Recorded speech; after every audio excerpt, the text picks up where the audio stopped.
अस्सलाम वालेकुम, welcome back to my channel. आज हम लोग बनाने वाले हैं खीर और इतने मज़े की खीर कि जो भी खाएगा वो आपका फ़ैन हो जाएगा। तो चलें अब इसे रेडी करते हैं। सबसे पहले हमने लेनी है 60 गिरियाँ बादाम की और उसे भिगो देना है पानी में ताकि उसके छिलके हम उतार सकें अच्छे तरीके से।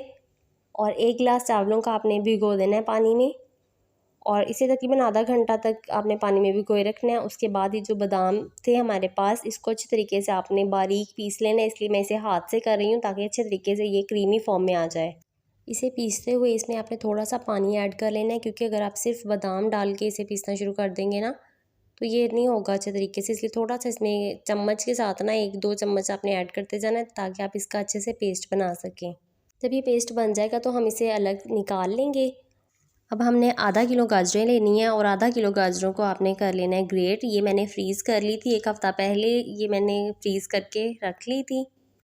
हमने क्या करना है, जो चावल हमने भिगोए हुए थे वो और ये जो गाजरें हैं ये डाल के 4 गिलास पानी के डाल के आपने इसे पकने के लिए रख देना है और इतना इसे पकाना है अच्छे तरीके से गल जाए। जब ये पानी बिल्कुल खुश्क हो जाएगा फिर आपने इसमें ऐड करना है मिल्क।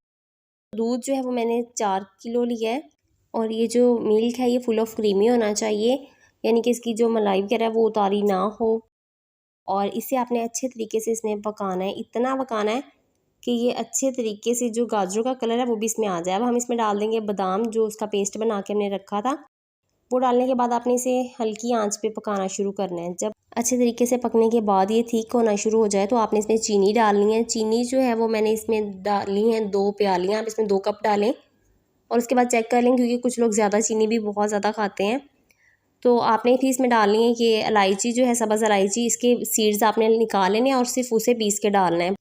और फिर आपने इसे मज़ीद पकाना है। इसे ऐसा नहीं कि आपने एक ही बार में 1-2 बार इसे जोश आया और इसे बंद कर दिया। इसे पहले आपने तेज़ आंच पे पकाना है, लेकिन इसका ख़्याल रखना है कि ये उबल ना जाए और फिर हल्की आंच पे आपने इसे पकाते जाना है। जब अच्छे तरीके से पक जाए, थिक हो जाए, तो फिर आपने इसे डिश आउट करना है। और जब ये इसके ऊपर थोड़ी सी लेयर आ जाए, यानी कि थोड़ी सी ठंडी हो जाए, तो फिर आप इस पे गार्निश करें। इस पे आप कुछ भी डाल सकते हैं, किशमिश, नारियल, पिस्ता, क्योंकि ये सब चीज़ें जो हैं ये बहुत अच्छा फ्लेवर देती हैं। और जब रूम टेम्परेचर पे आ जाए तो फिर आपने इसे रख देना है फ्रिज में और बहुत ही ठंडी इसे करना है और फिर आपने इसे सर्व करना है। बनाइएगा, ट्राई कीजिएगा, बहुत ही मज़े की बनती है।